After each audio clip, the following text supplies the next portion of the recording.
Happy Wednesday. Happy Winning Wednesday, friends. Welcome back to another episode of Winning Wednesday Tips with me, your girl Dominique, Atlanta's nurturing agent. If this is your first time here, welcome. I drop Winning Wednesday tips on Wednesdays to help you succeed on your journey to home ownership or your journey in home ownership. If you are a returning viewer, thank you so much for joining me today. I really appreciate, I'm grateful for all of y'all, but I'm really grateful that y'all stopped in and came to kick with me for a little bit. Today, I'm going to talk about what it takes to not be house poor, amongst other things, but 4 major aspects that will keep you from being house poor if you pay attention to them before you sign on the dotted line. I'm going to tell you what it means to be house poor, what those aspects are, and drop a gem as well as a bonus in there. So first of all, what does house poor mean? House poor means you are basically unable to live comfortably because all your money is going into your home, basically. And that's not just your mortgage. It could be any of these 4 aspects I'm going to talk about that can also influence you being house poor. Sidebar, if this is your first time here, then you will not notice. But if you've watched a few videos, you've known I've had a whiteboard behind me and I've kind of listed bullets of what to pay attention to. Unfortunately, the lighting in my studio / dining room was just not on point today, and so I decided to try a different location in my place out, and this is where I ended up. And I don't necessarily have the background to hang up a board, but I'm gonna go over them slowly, and I just hope that y'all can go back to it if you need a refresher, or you can pause me or whatever. But nonetheless, that's why there's not a whiteboard in this video. But let's dive in. First one is be aware of the roof and the condition of the roof. And the reason this is so important, especially if you are someone that does not live in an HOA community or you're looking to purchase in a community that's not ran by a homeowners association, you want to make sure your roof is intact. And that's primarily because the roof replacement and roof repair can cost thousands of dollars. And you don't want that type of repair when you're moving into a new home and you're just trying to, you haven't been there. You want to be able to enjoy your home, right? And you don't want to be house poor shelling out money for a roof repair. Unless, of course, you're buying the home to renovate and repair anyway, then that's, your choice. But ultimately, you want to make sure that the roof is in good condition. So how do you do that?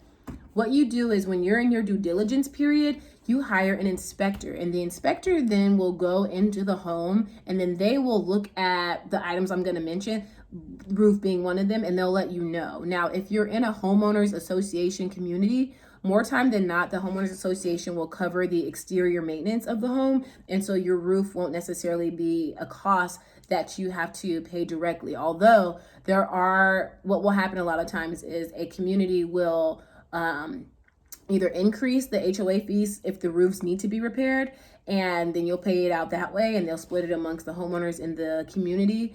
But essentially, you always want to make sure the roofs are in good condition prior to you signing on the dotted line. The second is electrical. This is crucial to having power, obviously, in your home, electricity. You want to make sure, and this will happen as well during your inspection, your inspector will test your outlets to see that the electrical is working. Now, if you come across a home that you want, you have your inspection done, and your inspector says, "Hey, I think you need to have your electrical units looked at. You need to hire an electrician," then that's going to be a cost that you will have to pay in order to kind of gauge how to move forward. But your inspector is not an electrician. They're not a roof repairman. I mean, they may be, let me not say that, but they're there to inspect, and to recommend if there are things that they feel are not up to par. And so usually, if the power outlets or something of that nature is causing a concern, then the inspector will then let you know that in their report once they complete it. So that way you can hire an electrician to come out there or come out to your property and assess what needs to be done, if anything. Okay. Third is plumbing. Plumbing is self-explanatory. Not really self-explanatory, but it's pretty obvious. Plumbing is the water systems in the home, right? So your showers, your toilets, your pipes. Plumbing is all of that. And you want to ensure that your plumbing is up to par before you move in a house, because you don't want to move into a house that doesn't have running water. Nope. So that's what the plumber's for. I mean, that's what the inspector is there to also assess as well, is the plumbing in this home standard. So we went over the roof, we went over electrical, we went over plumbing, and the last but not least is your HVAC and AC unit. Now, all of these that I mentioned can cost thousands and thousands of dollars if they're not if they need to be repaired. And the HVAC system and AC unit system is no exception. So HVAC is your heating, ventilation, air, and cooling. So that is what that stands for, HVAC. So HVAC and AC are actually kind of like the same, basically. That's what you can think of them as, is like AC. Anyway, HVAC is AC in addition to your heating as well, ventilation.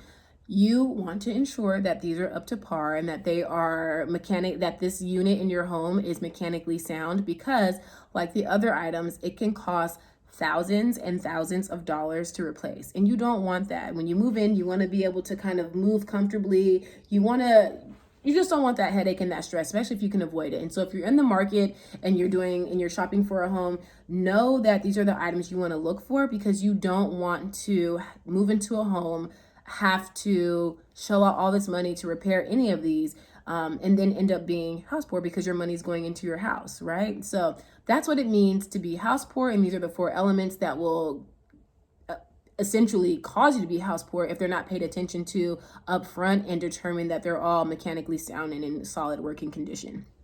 The bonus, which kind of goes without saying, is you want to also make sure that you have a mortgage within your budget. You will be approved for a number, right? And shop underneath that number. You don't have to shop at the very top. I'm not here to actually tell you what to do, but I would suggest, if you were to ask my opinion, not to shop at the top of your budget. Why? Because 1, repairs can happen. 2, you want a mortgage that's comfortable.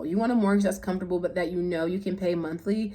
And granted, that's what they're running your credit and your debt to income ratio for. That's what all that's for, to kind of gauge what you can afford. But just, I guess, a tidbit I always like to kind of share is just don't shop at the top of your budget if you don't have to. What for? You can find quality and size for less. You can find quality and size, I think, for less. You don't have to shop at the top of your budget. So ultimately, those are the 4 items that will keep you from being house poor, and that is what house poor is. Thank you for joining me on this episode of Winning Wednesday. I really appreciate y'all taking the time to hang out with me, and I hope it was informative. And come back and see me next week. See ya.